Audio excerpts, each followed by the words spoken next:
Welcome everyone. As you come into the room, if you would, please let us know in the Q&A feature where you're logging in from. Just interested in seeing where everyone is at physically.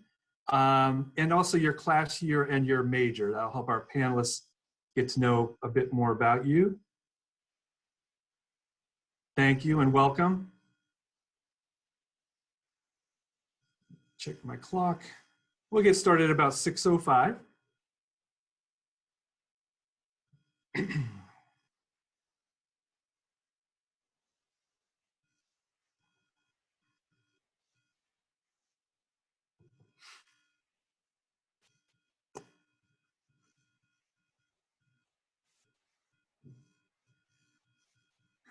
Hi, Pat from Newfane.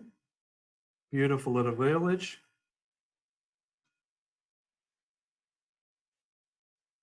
Hi, Jace, welcome. Hey, Connor. Hope this finds you all well.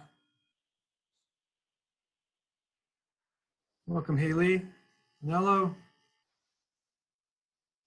Angelo, welcome.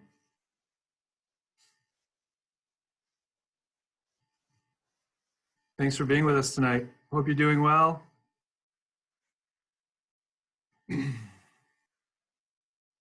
Welcome, Martha.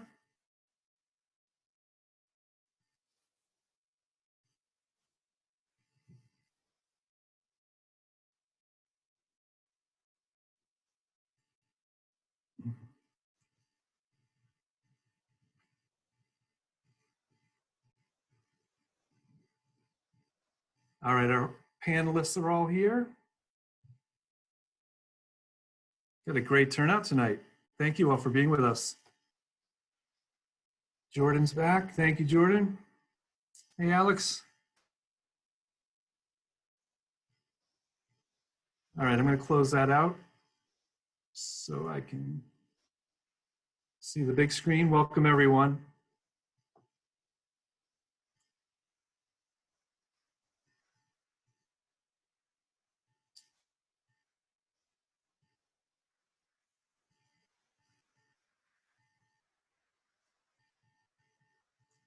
Hi, Dr. C. Welcome. Thanks for joining us again. Welcome.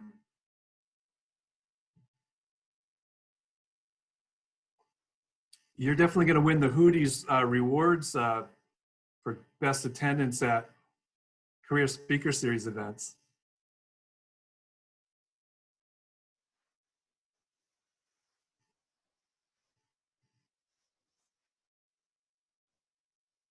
Welcome, Maddie. Again, while we're waiting for a few others to join us, if you would, if you have not yet, use the Q&A feature to let us know where you're logging in from and your class year and major. We appreciate that. Help us get to know you a little bit better before we get started.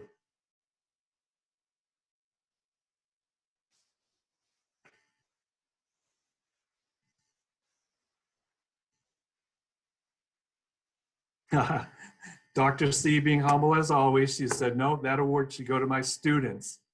That is true. Thank you. Biology students, you've been phenomenal throughout. We've learned a lot from you. Hopefully you've gleaned some valuable insights along the way. Hey, Emily, welcome. Torin. So Emily, toward the end of the session, you'll get to meet a good friend of mine who is also a graphic design major. Welcome, Mariah and Maura. More bio majors. If you bio majors or anyone else that's been live tweeting these events, I thank you very much. It's really always a joy to read what you've live tweeted. Usually I get home and relax a bit, but the next day I'll check out what you've had to share, and we appreciate you broadcasting some tips and tools and resources you're finding valuable to so many others, so thank you for that. Hey, Nicole. I am right next door to you in Alstead. Paige, welcome. Abby, welcome. All right, checking the clock.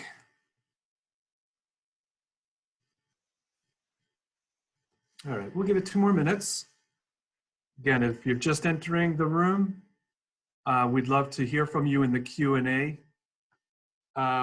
feature of where you're logging in from, your class year, and your major. If you're willing to share that with us. So panelists, I don't know if you can see all of that, but we have a lot of biology majors, and then a nice mix of education, safety, graphic design, international relations.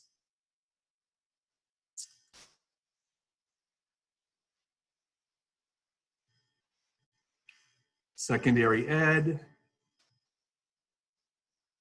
A few undeclared, is there on the younger end? Hey Danielle, welcome. I grew up in the Lakes region. I grew up in Laconia, so always enjoyed heading out to Alton. Heather, welcome. Another regular. All right, I'm going to close that screen out to start getting ready.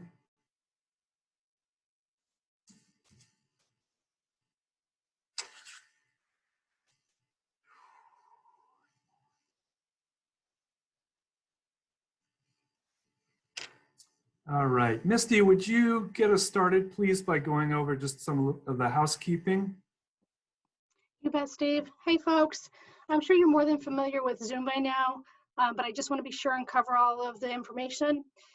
You've joined in a webinar as opposed to how many of you are probably using the Zoom meeting platform. And the tools are a little bit different. Excuse me. We are not using the chat feature, but as many of you have already figured out, the Q&A is on the bottom there.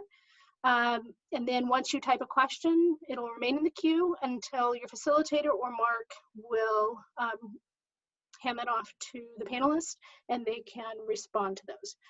And I will just tell you, in my experience, if you are wondering about something or have a question in your mind, there's a really good chance that somebody else has that same question. So just take a chance and shoot that out to us, and let's get rolling. Thank you, Misty. You want to go ahead and put up the panel slide, and I'll just do a quick welcome. Again, thank you for joining us. And first and foremost, we just all want to make sure and wish that you're all well and safe and continuing to enjoy your learning at Keene State College in this new format for all of us. So hope you're well and your family is as well. I'm Steve Fortier. I work in the President's Office as Director of External Relations. I'm a proud graduate from the class of 1986, as is my wife. And I'm delighted to be able to fill in this semester with the Career Speaker Series for a good friend of many of us who was injured in a ski accident in the winter, and I'm pinch hitting while he's in recovery. So I'm delighted. As the description on the website indicated, and tweets or whatever else you may have seen, email, we made a decision after last week's panel that we probably should just address what's in front of us head on with the talented resources we have right at Keene State College and a couple of partners of ours. It's fair to assume that for you seniors, probably even juniors, the employment environment that you'll enter is a little bit different than it would have been just even 3 months ago.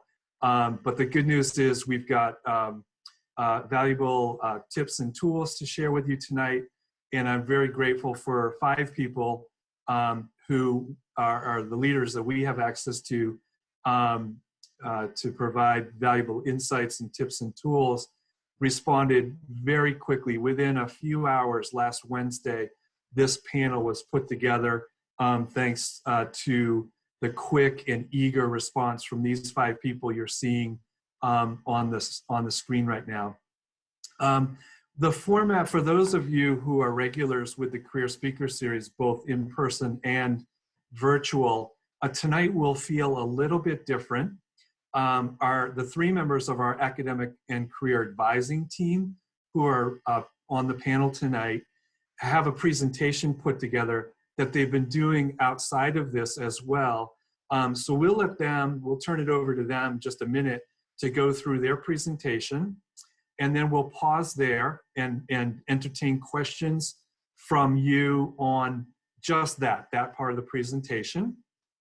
We'll then move on to a partner now on our campus. Martha Mott is the program director for WorkReadyNH for River Valley Community College, including their Keene branch. So we look forward to hearing from Martha some insights that she has with the students and employers that she's working with.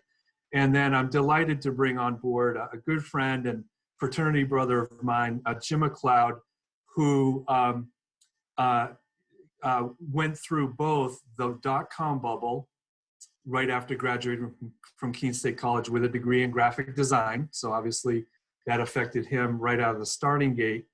And then also was still a young professional at the time of the Great Recession. So I'm delighted to have Jim on board tonight with us to just walk through some of his experience and the things that he found valuable to landing what is now an incredibly successful career in the industry of marketing, brand management, and digital experience. So thank you, panelists. Let me turn it over to you, Bev, Louise, and Kristin. Thank you for your contributions.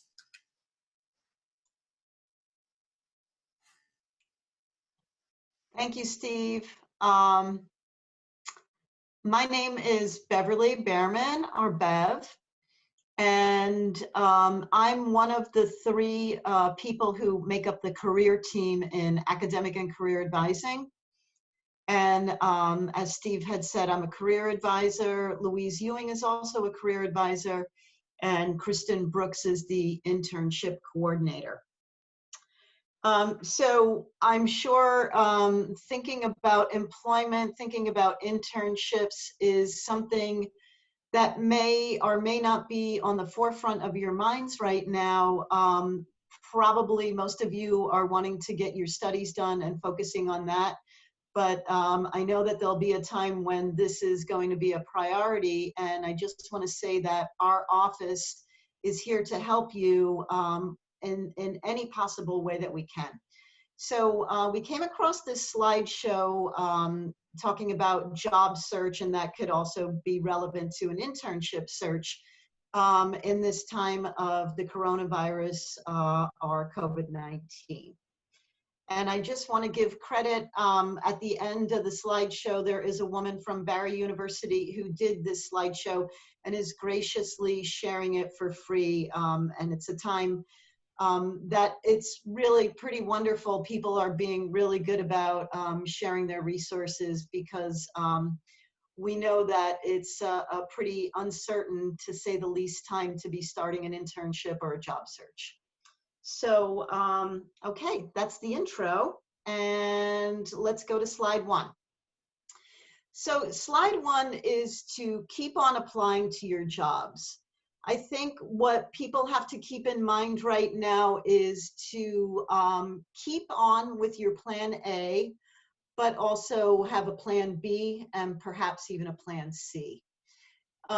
We don't know what's going to happen with hiring. I think some industries will see a bump. Some industries will see a dip.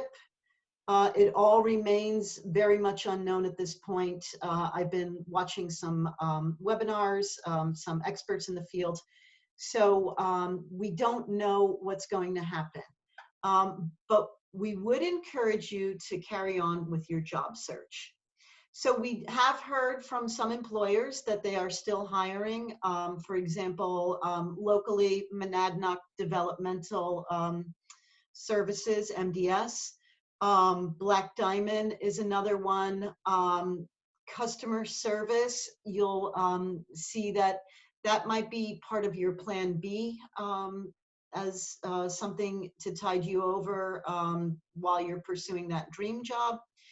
Biotech is another big one, healthcare. Like I said, nonprofits, I think social services, we're going to see a real big bump in that. And certain businesses too, certain manufacturing businesses. It all remains very much unknown at this point. But again, looking at some of these industries, think about ways in which you fit in with a liberal arts degree. And what we hear so often from employers is it doesn't necessarily what major you have, it's the skills and the experiences that we want to see. And then just keep your job search organized. It can get very busy and confusing. So you just want to keep track of the jobs, the ones that have been most recently posted. Would encourage you to keep folders, whether you keep paper folders, electronic folders, maybe you keep both folders. But anyway, just sort your jobs, date when you apply, and yeah, I would just recommend that you keep organized. Oh, and also something to keep in mind too is when you're looking for jobs, LinkedIn is, LinkedIn is more and more of a recruiting tool. So employers and recruiters are using LinkedIn. There's Indeed.com. We have JobWise, which is the Keene State job board. And think about other types of work, perhaps temp work, the gig economy, or even jobs. I was just talking with a student the other day, and she was saying, if I have to nanny for a while, I have to nanny for a while. If you have to wait tables for a while, maybe you have to wait tables. Is there another skill set that you can fall back on in the meantime while you're pursuing Plan A?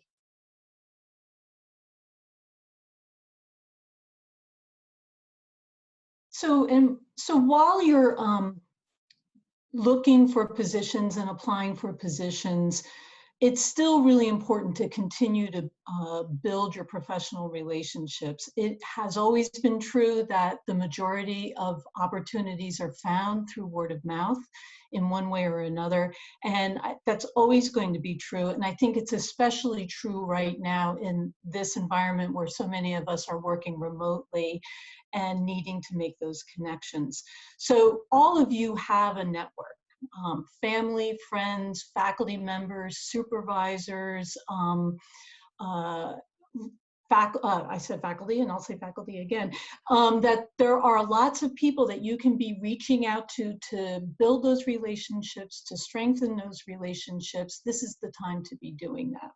And it's well worth your time, because a lot of times some employers are still kind of figuring out their pipeline, and they're not sure what their hiring needs are going to be. So if you're making those connections now, when they are at the point of starting to hire, you've already established that relationship, and that makes you a stronger possibility for opportunities. One way to do this is, and you'll be hearing this from us throughout about LinkedIn, is if you don't have LinkedIn, it's time to have a LinkedIn profile. And if you have LinkedIn, it's really important that you're optimizing your profile. And at the end of this slideshow, we're going to quickly go through what our resources are on our website. And we do have a tip sheet that will guide you through building a profile and how you can be using your LinkedIn to be helpful in terms of reaching out to alumni, finding recruiters with particular companies, doing research of organizations and jobs. And it's really important to start thinking about who's in your network. Begin to just think about all the people you know. While they may not know of opportunities in your field of interest, they also know a ton of people as well. So it's beginning to identifying those people, reaching out to them, And then for the people who are doing things that are interesting for you, even going about asking for an informational interview, which is an opportunity to create a relationship, ask questions, learn about what they do. And in the process, that person is also learning about you. So informational interviews is a great way to dip your toe into the whole process of networking. It's a really useful skill that you'll be using now, and really, honestly, you'll be using throughout the rest of your life. And Kristin, I don't know if there's anything you want to add to that. Yeah, I'll just say from my past roles, I've actually had the hiring seat from a recruiter perspective in LinkedIn. And so having that capability that many HR professionals and recruiters have, it basically allows you to search based on skills, based on degree, based on graduation rate, location. So it's really important that you're updating your LinkedIn profile and doing it frequently, and also ensuring that all the sections are filled out. As Bev and Louise have both mentioned, while employers may not be hiring right now as due to the economy and not really sure where the next few months will lead, there will be a time when they will be. So they'll continue to do searches, they'll continue to make connections with potential candidates, and still potentially seek out some candidates. So again, updating your LinkedIn profile and using our LinkedIn tip sheet that's available on our website is a great resource for you. And I would just put in a plug for all of you who are on LinkedIn. We do have a page called Keene State College ACA. And so we post articles and videos there. Our tip sheet is posted there. And we plan to update this regularly with helpful information. So please follow, because it'll show up in your feed.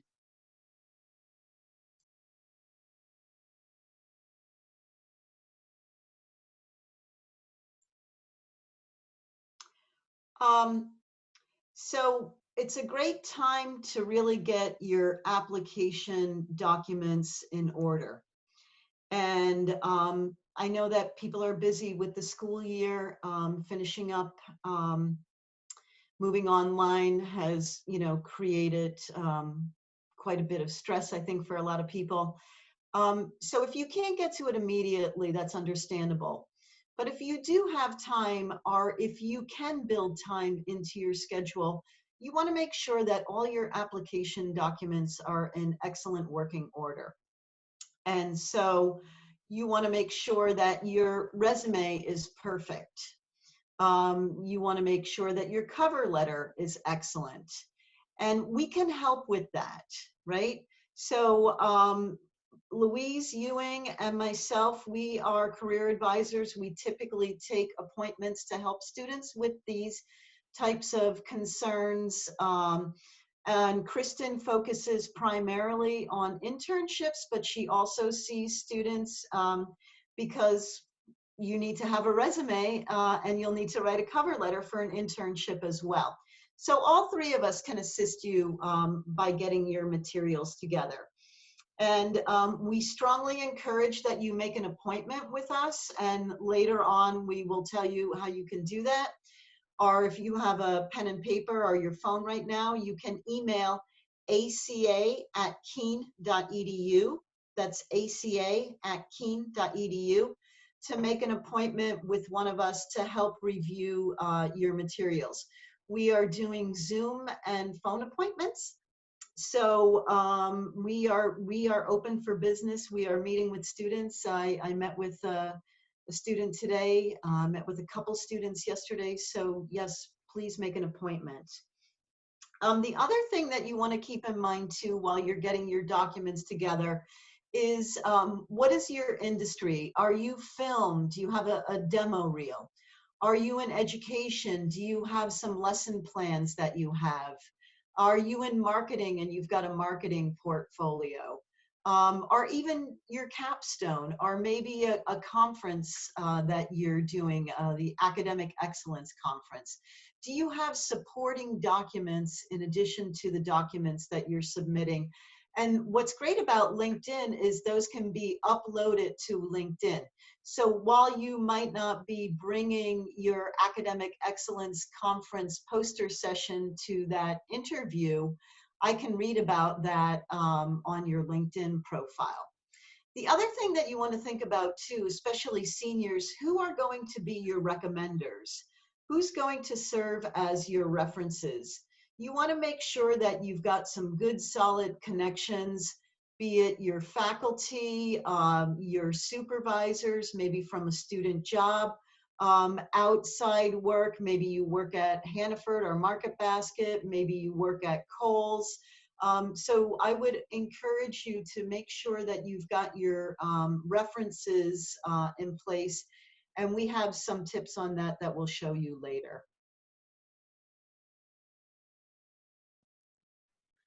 Great. So let's talk a little bit about your skills as an individual. So when you're looking for a job, or in this current time, you want to do what's called upskilling yourself. So I like to talk with students about, let's think about what your current skills are.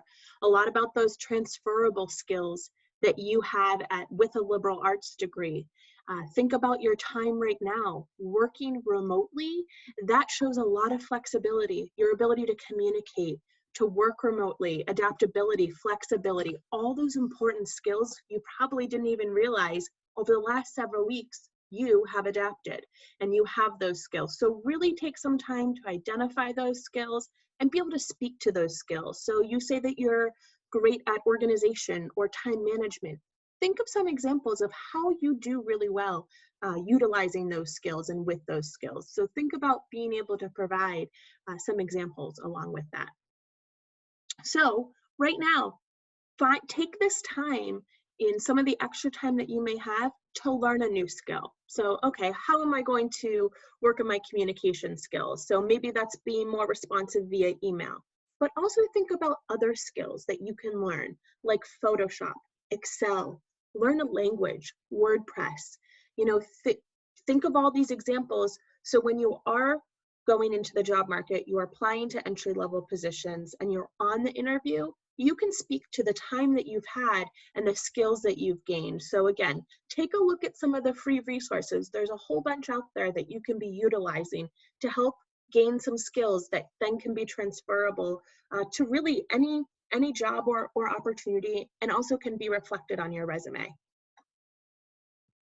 So create some work examples. So those students that are graphic design majors, education majors, even the biology, your research, your capstone classes, all of your lesson plans, your projects that you've done, think of all of those and create those work samples. And again, I know we've already talked about this, but some of those work samples can also be uploaded to LinkedIn. So when hiring managers and recruiters are out there searching for candidates, they're able to see your complete portfolio.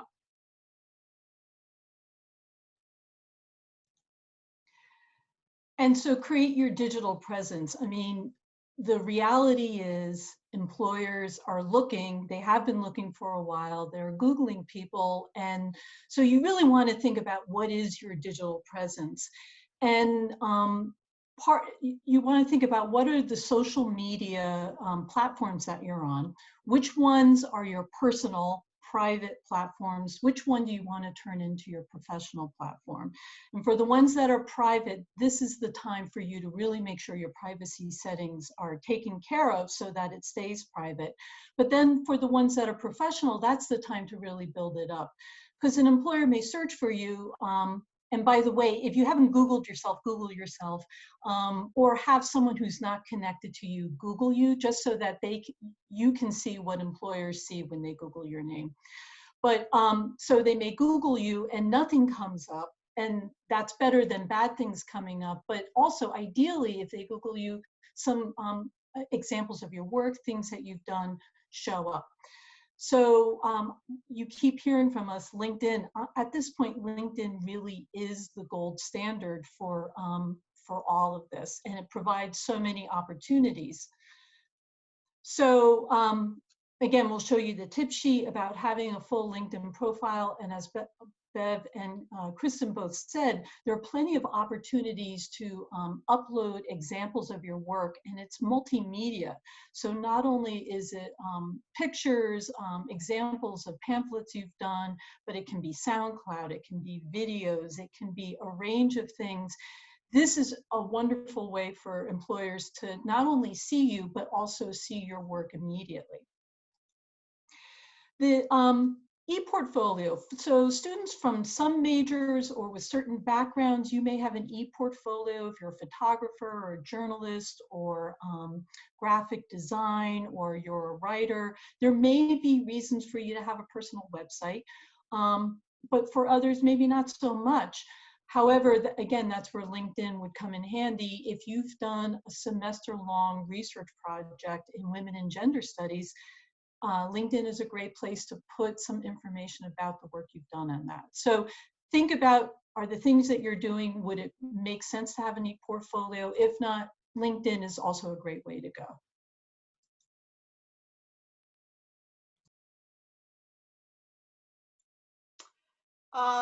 So I guess we can't overstate being flexible, right? We've all had to learn that in the past month, 5 weeks or so, that we can be more flexible than we realize that we are, right? And so 2 words that really are very important to keep in mind, as difficult as it might be while you're conducting a job or internship search, is be flexible and be patient.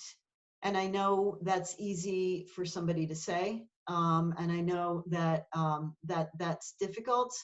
But what I'm hearing from webinars is that a lot remains to be seen. We just don't know. We don't know if we're going to be able to bounce back, how long the bounce back might take. And so employers are still trying to figure out what their hiring needs are. Will their businesses be expanding? Will they be contracting? Same with nonprofits. The offers might take longer. Some people might have even had, I've heard internship positions, like summer internship positions. Some of them might have been rescinded. It's all very much unknown right now. And so the ability to be flexible is really important. And as I said before, right, being flexible, being patient, but demonstrate interest. And the way that you can demonstrate interest, again, LinkedIn, join conversations, join groups, really, put yourself out there in regards to repost things. LinkedIn has been redesigned to look a lot more like Facebook. And so you can repost things or tweet, right? Dr. C. Dr. C's big with tweeting and the biology students. So whatever your format is to be engaged, show that you're interested, and really make that online presence.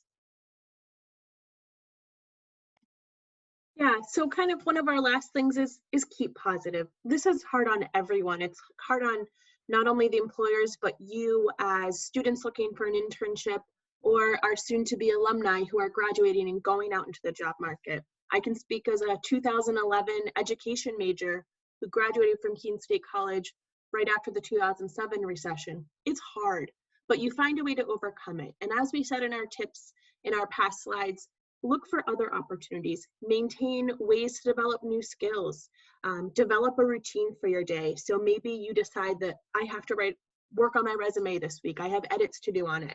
I'm going to dedicate 15 minutes every other day.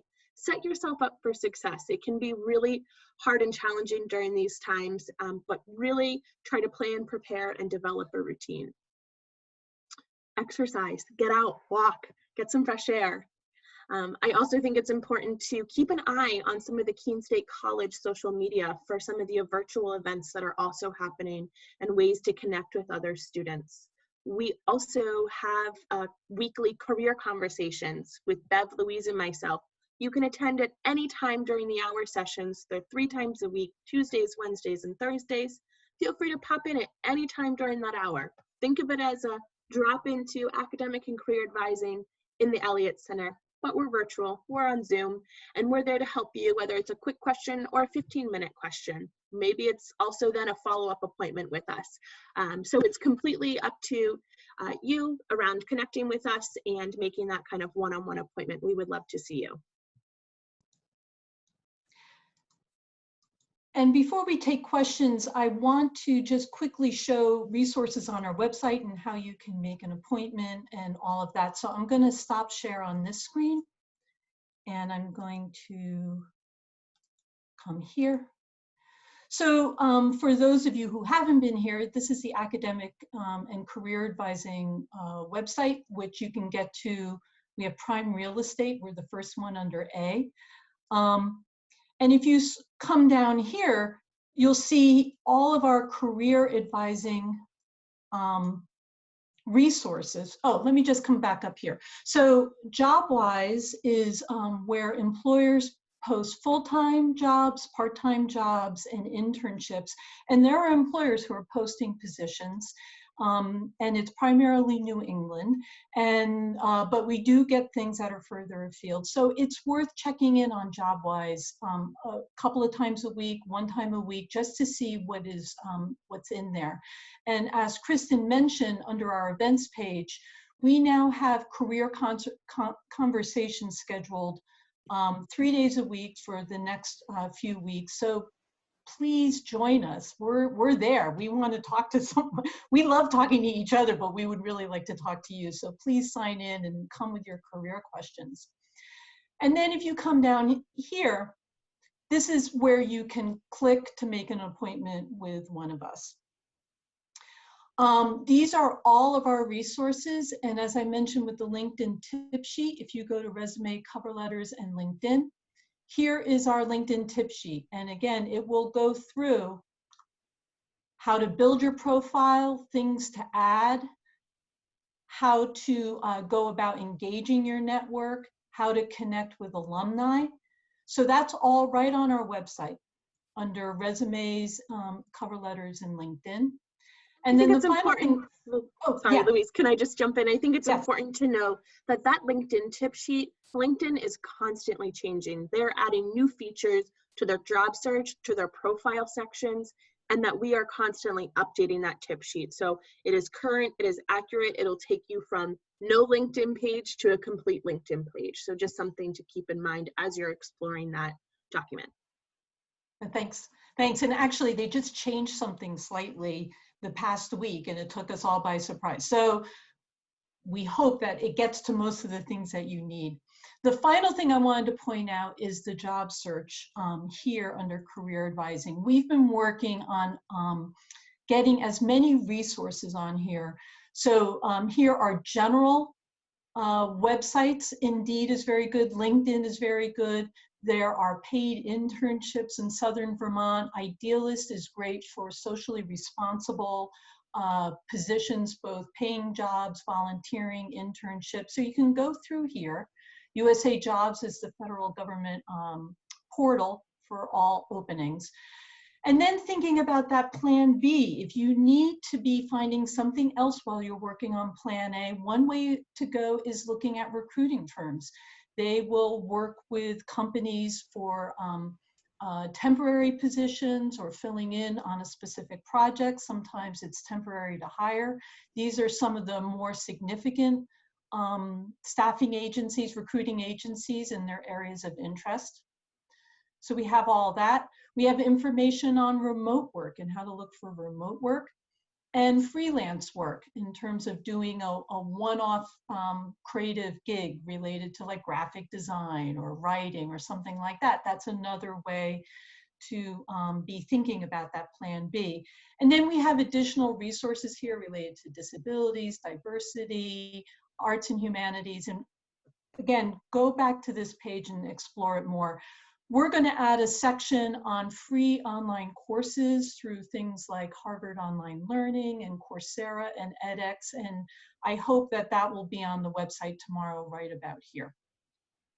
Bev or Kristin, anything else you want to add about the website? Yeah.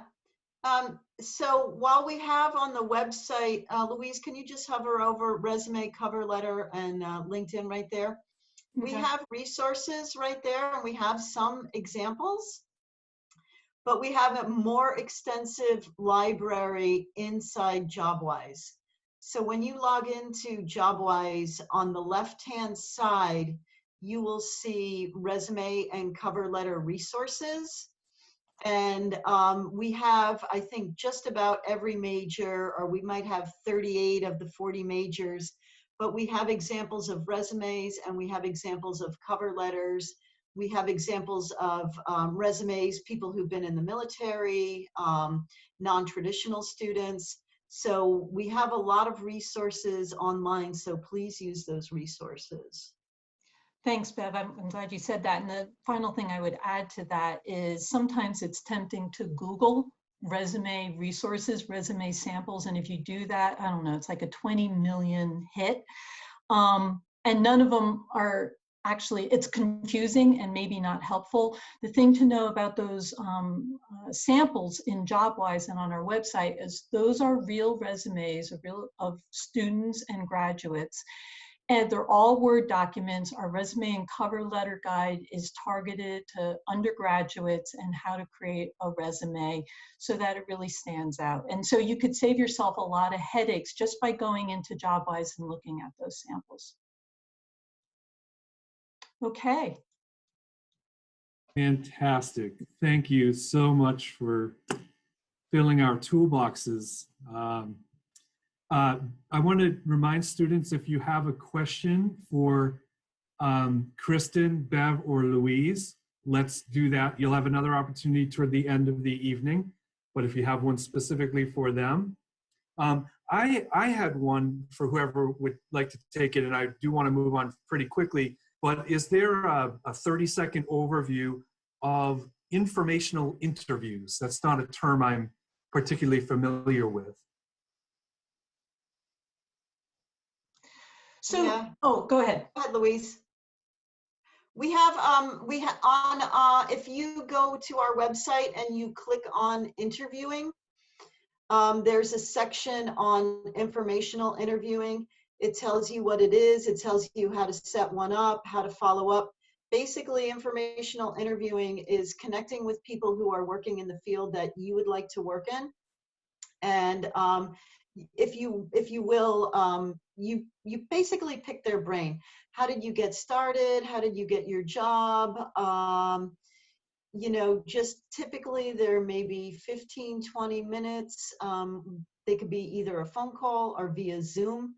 And you're just really finding out about their career path and how they got involved, and do they have any ideas? Do they have any resources? You're not looking for a job per se. You're not asking that person for a job, but you're asking for information. You're asking if they know of any contacts that might be helpful.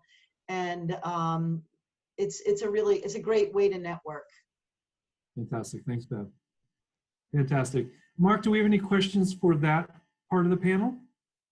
Yeah, Steve. The one of the professors here offers up some advice about LinkedIn and Twitter being great, and also connecting to various other forms of social media. Could the panelists maybe comment on using social media for their search, and what tool does that play? I would say use all of your social media for your job search through connecting with people. Make sure that the social media you're using, make sure you have a professional presence on it if that's what you're using, but also even in your personal, that's a great way to network, to just put the word out to all your contacts saying, hey, I'm looking for opportunities in the following. If anybody knows anybody that would be good for me to talk to, please let me know. But you can follow employers on all the social media sites. You can follow recruiters. You can research through different hashtag searches. There's really, it's infinite, the different ways you can use all the social media platforms for the job search. Thank you. And Louise, I would ask a follow-up. Is there any no-nos or things off limits in terms of social media and your job search? Being professional. Like, you just want to think about, so say you have, well, I'm old, so I have Facebook, right? So with Facebook, it's personal, and so I do get political, but that is not something I want as my professional. I need to think about what are the boundaries in terms of how do I want people to see me, and there may be certain things that I don't necessarily feel like should be identified with me related to the job that I want to do. Also, the obvious things like bad behavior, angry behavior, drinking, any kinds of things like that. You just want to think about what would an employer think if they saw this post? What would this employer think if they saw this picture?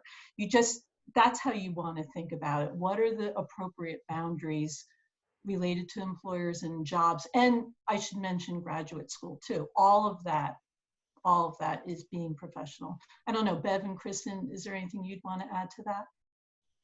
I just was on a webinar the other day, and there were a couple of recruiters, and they said that they are just getting bombarded by people that they don't even know, who are just reaching out to them, requesting a connection, and pretty much just saying, like, what do I do? And recruiters are so overwhelmed right now that they can't give you the individual attention.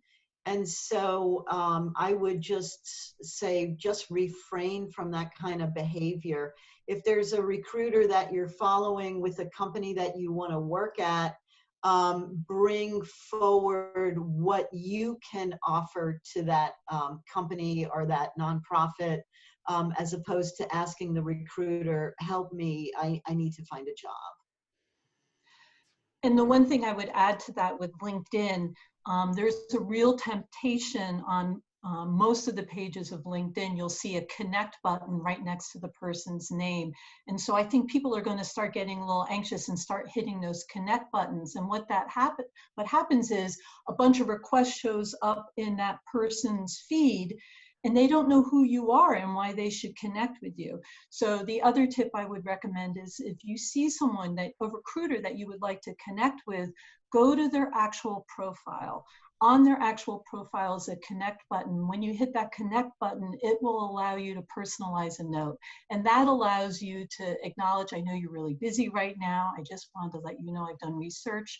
I'm very interested in your organization, and if there's an opportunity to connect with you, I would really like to talk to you. But doing it respectfully, understanding that at this point, all of us are under a little bit of stress in this new environment.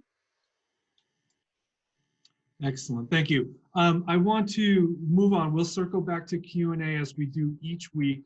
We'll shoot for moving over to that by 7, but I wanted to bring 2 other people in. First, Martha Mott, who is River Valley Community College's WorkReadyNH program director. So she runs that statewide program in our region. Martha, welcome. And I wonder what you would add to what our 3 Keene State professionals have shared with us. I would echo everything they said.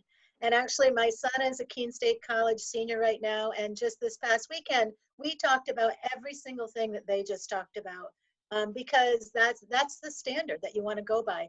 It's great information. And in the WorkReadyNH program, we teach all of those skills, and we also teach 60 hours of soft skills. So right now, the labor market is, employers can hire so many people because we have the highest unemployment rate that we've had in a long time. It went from 3 months ago, one of the lowest, automatically to one of the highest. So you really want to find a way to set yourself apart from all the other people who are going to be applying.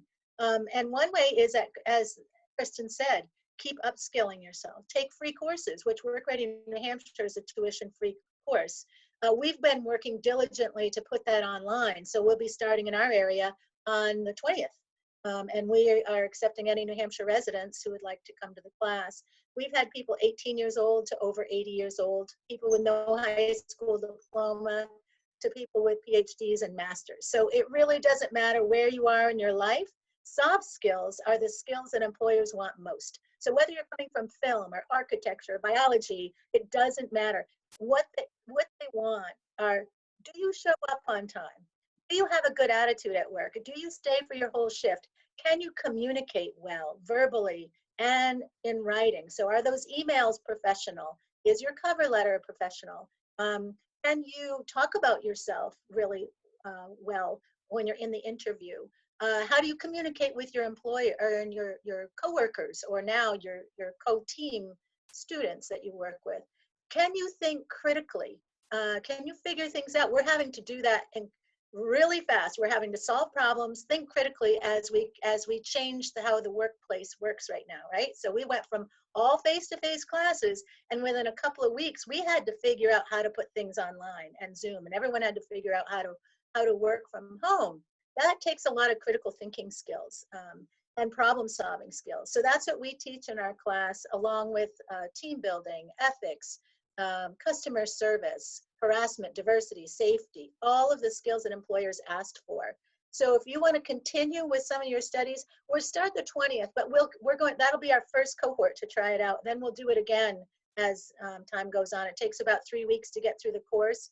You'll earn a Work Ready New Hampshire certificate and a National Career Readiness certificate. So 2 more certificates to add to your resume. Be thinking about, what do you have to offer an employer? What is it that you have? What sets you apart? How can you communicate that to them? So this soft skills piece, as I was telling my son, he'll have a degree in architecture, but adding that soft skills certificate shows that he's an overall employee, not just, hey, I've had 4 years of architecture skills, but do I know how to communicate and work as a team? And that certificate proves that he's at least taken that 60-hour training, which is a lot of training for you to have in one program. It's very intense. So that will set him apart. That will raise the question to the employer, hey, what is this Work Ready New Hampshire program? Oh, it's all about soft skills. Soft skills, tell me more about that. That's going to pique their interest. Then you have to use those soft skills. You do it once you get the job or talk about it. Use them well in the workplace, and you will feel more comfortable in the workplace, because when a problem comes up with a coworker, we teach conflict resolution. How do you get through that? And it's going to come up all of your life. So learning these skills now when you're entering the workplace will serve you so well. When we have the older folks in class, we mix it, all kinds of ages together, multi-generational in our classes.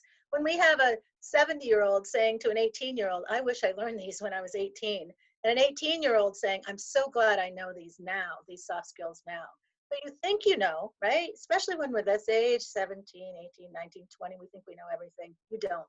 You don't. So come to this class and you'll see all the things that you don't know, and you'll be glad that you did learn them. So those are a few quick tips that I have, and I know we're time limited, so I'll leave it at that. No, thank you. That's a great overview. And a reminder to students, each of the 5 panelists' websites will appear on a final screen. We'll let it hover there for the final few minutes so you can jot down that information or take a screenshot or whatever, and you'll get to learn a lot more about what Martha's program has to offer. Thank you, Martha. Again, keep filling up our Q&A box. Mark, do we have any specifically for Martha? Oh, yep, I see one. I think I just need. Yeah, where can we find out more about the Work Ready program?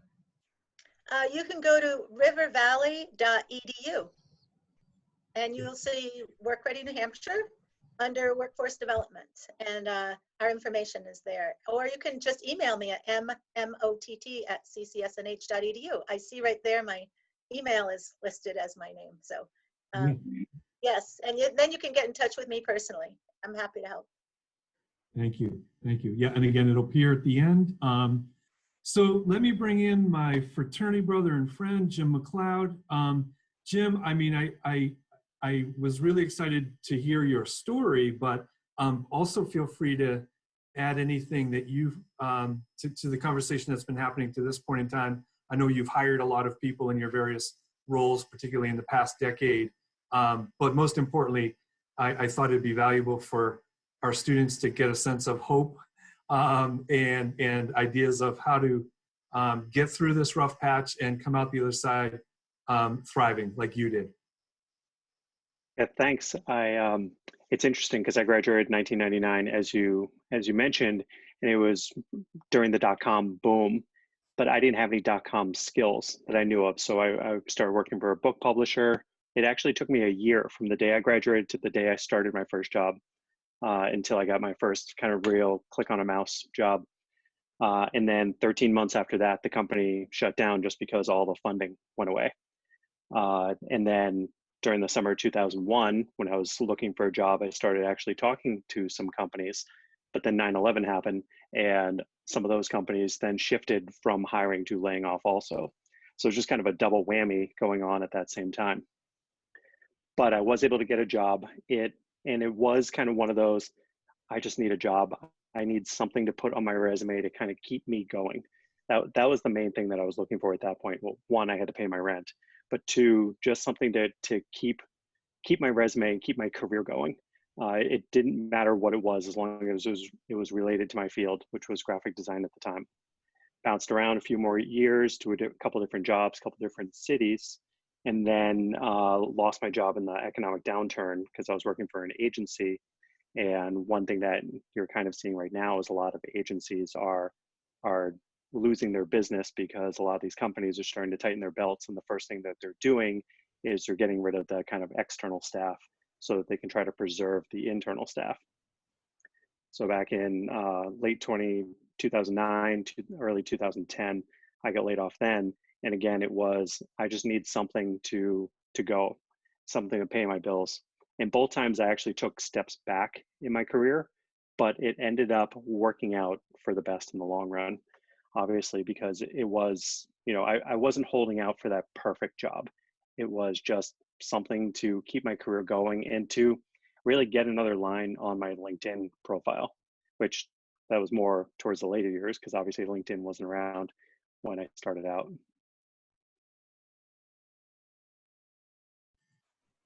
Thank you, Jim. What, besides being open to, you say step back, but again, you also mentioned it helped you broaden your skill set. I'm sure there's things from those experiences that helped you to move forward to get back in the field again. What are some experiences maybe, or classes even specifically, but more experiences you gained at Keene State College in your years here that you feel have been valuable throughout, including those more rocky times? I would say the number one skill, and it's going to sound like a joke, but was networking, learning, meeting different people, different backgrounds, different skill sets, and then figuring out exactly who I could potentially work with, who I could partner with, or who knew other people that might be able to introduce me to somebody that did have an opportunity, that knows of a potential role. So one of the things that I used to do was freelancing. And it was just kind of those one-off, build a website, design a logo, those type of things. I know one of the attendees now introduced me to somebody, and I designed a logo for their friend at the time. And I think that was the big thing, was networking. And then the other part of that is listening while networking. I was going to a lot of networking events before the world shut down last month. And one of the things that I find is there are those people that go to networking events and they just talk nonstop. My advice to anybody that's just getting out there, it's your job to listen and learn, because you're talking to somebody that might have more experience, that has been in your situation, or might know somebody. But if you're busy just talking about, what you've been doing for the last 2 weeks, or, what the Red Sox are doing, then you're not taking that opportunity to really learn from people that could be helping you out. Thank you, Jim. Again, let's keep filling up the Q&A box so we can glean as much of what you want to learn from these 5 amazing resources. Mark, do we have anything yet? Or for Jim specifically? Still waiting, Steve. Okay, let us know. Jim, tell us a little bit about, so from that, the Great Recession was not all that long ago. And your trajectory as a friend, and seeing you on social media and talking periodically, your trajectory has been pretty high. You've moved up in your world, in your profession, very quickly. What are some of the things that you've been doing over the past decade to help facilitate that? Because we all want to look beyond. The whole Career Speaker Series is not just about tomorrow or next year. It's about looking way out into the future. So I'd love to hear a little bit more about you and how you've gotten to the level of success that you have. Thanks. It's kind of interesting because about 5 years ago, I had this realization that, I was kind of looking ahead a little bit. I saw 40 coming up, and I saw that, where I wanted to be in my career, or where I wanted to be achievement-wise, wasn't going to happen in the career path I was on. So I realized that I needed to make a pivot in my career, because I also saw that, based on the field that I was in, it's a field that doesn't really reward older, more experienced people. So what I wanted to do was basically shift into a field that did have that, okay, there could be a VP position or a C-level position within that field. So I did kind of change directions a little bit because I saw the ceiling, and I saw kind of where my career was going to end, and it was going to end before I was going to be ready for it to end. So and just recently I did hit one of those achievements. So I was kind of happy that I did make that change and didn't, say, okay, well, I need to do this in the next 18 months or something. It kind of have those longer term goals. I think a lot of people in their first 10 years, they're just kind of chugging along, making kind of smaller things and not really thinking, okay, I want to be, so I'm in marketing, I want to be a chief marketing officer, or I want to be a chief operating officer. Some people do have that right out of the gate, but I think a lot of people don't really get that until they start to settle down a little bit more, get married, buy a house, start to have kids, start thinking kind of longer term. Just because I know, at least when I was younger, I didn't have long-term plans at all. Career-wise, I just wanted a job where I could click on a mouse all day and get paid.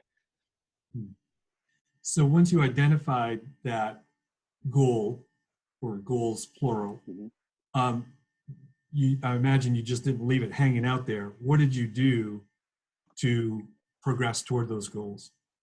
I started doing a lot of self-learning and kind of working on the side. So basically, I wanted to get into digital marketing. So I really started to study social media and get big into Twitter, and just online streaming started to become a thing, and online video, and just kind of get into the different type of areas. And digital marketing is something that's constantly changing on a regular basis, but just trying to figure out how to be a bit more of a generalist in a whole new area. And I found that was good because generalists tend to manage specialists. So if I know a lot across a wide path, I can kind of help manage a bunch of people that know a lot in a narrow path, like the T-shaped analogy of skills. Thanks, Jim. That reminds me of, so in my real job at Keene State, working on government relations, we had 2 years ago, we had someone working at Corning here in Keene who had just graduated from Keene State College the spring before. And I had him on the panel because we had the governor and the executive council in front of us. And he told the story of doing just that, Jim. And I think it speaks to the Keene State College experience, the liberal arts experience, the breadth of skills that Keene State graduates leave with. He, in his first year on the job, moved up into a management position for that very reason.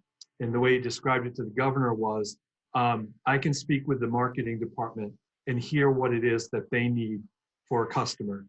I can then talk to our engineers in their language and tell them what the customer needs and we need to build for them. And then he was a sustainable product design and innovation graduate. He said, and I've developed things too. So now I can go out on the floor and talk with the people who are going to produce the product and talk in their language. And so he was able to see through the entire process with his broad skill set that he gained at Keene State College, and quickly moved up into a management position. I think so. Another example of what you're describing there, Jim. So thank you. Mark, what do we have sitting in the Q&A box? I'm aware of the time. Yeah, just to follow up for Jim about from one of our graphic design students asking about working freelance after graduating. Any thoughts? Absolutely. It's been almost 21 years since I graduated, and I still do freelance work. It's a way to broaden your skills, especially if you end up working for a company that they will have a specific style guide and you need to work within that style guide. So I spent not this past year, but the 7 years before that, working for a company whose primary color was purple. So everything I did was purple, using the same typeface all the time. So, but, I did the freelancing to kind of, spread my wings and kind of do some more engaging type of things. But especially when you're first starting out, it's the best way to build your portfolio. So Jim, we didn't capture, we have your EBSCO website on our final slide, but give yourself a shout out for your freelance website, please. I do have to say that my freelance website doesn't have any graphic design examples on it anymore, but I have jimmcleod.com, and I am at Jim McLeod on Twitter, Instagram, Facebook, LinkedIn, Snapchat, whatever it is. I've grabbed that name across everything that you can think of, so that I'm easy to find. It's part of my personal brand, my digital brand that's out there. Thank you. I'm sad to learn I can't go there and see your beautiful graphic design anymore. Sorry. More Q&A, Mark? Yeah, before we move on, just thank you, Jim, for your support of the liberal arts. We've seen that as a common theme running through each week, and I just wanted to also mention that as well as Steve did. So a question for Martha: is Work Ready New Hampshire always online or usually in person? Is it realistic to do on top of a full-time work schedule? This is the first time it will be online. We felt very strongly, the program is almost 9 years old, and we felt very strongly that soft skills were to be taught face-to-face. That's really when you do all this interaction with people. However, with what just happened with the pandemic, we were kind of forced to put it online, and we will be rolling it out on April 20th for our first time. We are running from 9 to 1:30 during the day, although part of that one really can be 9 to 12 with some independent work after that, but you still need to be available sometimes at the 12:30 to 1:30 mark for some things that we're going to be doing. This will be the 20th, and it'll go for 3 weeks. And then we're going to stop, take a look at it, see what worked, what didn't work, and then start another class. So we plan around the state. This is at all the community colleges in the state. I run River Valley. It's in Keene, Claremont, and Lebanon. But now it doesn't matter where you're going to have to be, where you live, because we can do it all online. We've decided around the state we'll at least keep one going all the time. So maybe not at River Valley, but it's not going to matter. You can be anywhere. As soon as we can start face-to-face classes again, we will continue to do that as well. So we are being flexible. What everybody has to do right now to keep whatever they've got going, whether it's a college or a business going. Thank you. Any other questions, Mark? We don't have any more at the moment. If we want to give people... Sorry, Mark, cut you off. Go ahead. It's just if there's some people you wanted to circle back to, and maybe we could get a couple in before we have to finish. Let me, and I saw a hand raised, but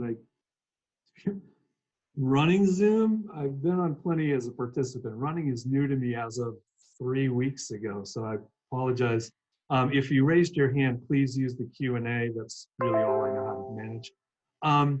Panelists, do you have a question for any of your fellow panelists? I don't have a question per se, but one thing we didn't talk about, which is really important, is to really have, if you're a graduating senior and you've got student loans, to really make sure you're using all your resources available. They're talking about postponing payments or certain forgiveness. It's changing so rapidly right now. So I highly encourage you to make sure that you really know about your student loan payback and if there will be some sort of forbearance or forgiveness. But I can't emphasize that enough, especially at any given point, but especially now. Thank you, Bev. Yeah, so as of April 15th, tomorrow, the 6-month freeze on student loan payments, including parents, is forgiven. No interest will accrue during that time. That's part of the CARES Act that was passed 2 weeks ago. The other thing I would add, again, because of my role with government relations, so for President Treadwell, I've been following all of these developments over the last month. Pretty much been consuming all of my days just to see what congressional actions are being taken and legislative actions here in New Hampshire. Small businesses make out very well in the CARES Act, and by the end of this week, we expect another $250 billion to be added to support through the Small Business Administration. So like the panelists have talked about, just refresh, go back to places on a regular basis. Small businesses will be bouncing back and reopening pretty soon with the flow of, that's a total of $600 billion being dispersed through the Small Business Association. So of all the industries, nonprofits are still waiting. Higher ed is still waiting for the most part. What we got through the CARES Act is only a fraction of what we need. But small businesses are being well taken care of, and our New Hampshire Senator Jean Shaheen has a lot to do with that. So, so anyway, keep an eye out for those opportunities. Misty, Mark, anything waiting in the Q&A? Just a question to what you were talking about, Steve. Is there any way people can stay up to date on what's going on with student loan information other than emailing you? Great question. I will I'll look later tonight on our Q&A section, but because there's a question about it, I assume it's not there. I will be sure that it gets added by Marketing and Communications tomorrow with a link to the specifics on the loan forgiveness. But if you're graduating in May, know that you'll have a period of 5 months then where you will not need to start repaying. I suspect that in the phase 4 and 5 federal relief packages, that could well be extended beyond that. So I'll be sure that that's there. Thank you for bringing that to my attention. Steve, can I just add one last comment? Yes, Kristin. So I just want to, for those students who are looking for a summer internship opportunity, I just want to give a little bit of an update. And I know we've talked about this in the presentation as far as job opportunities. Some employers have put a pause to their summer internship opportunities. Others are kind of holding off and waiting to see what happens in the next few weeks. Others have decided to go with what the new term is called a micro internship. And a micro internship is a shortened, very intensive, condensed internship that's typically 6 to 8 weeks. But again, we're really not sure what's to come in the next few months. So as I've been meeting with students over the last few weeks, I've been advising them to come up with, as similar to a job search, a plan A and a plan B. That plan A can be applying to your summer internships, working on your cover letter and resume. The plan B and the plan C, let's look to your fall and your spring semester. Do you have the availability to do a part-time internship along with some of your coursework to still work in some of that experience? So again, I'll just do another plug. Please come meet with one of us. Send an email to aca@keene.edu to schedule an appointment with us. We'd love to have a more in-depth conversation with you all. Thank you. Misty, would you please throw up the final slide for us with the panelists' information? Please get a screenshot of that, or it appeared there for a second, Misty, but then dropped, I believe. That's what I'm not seeing it.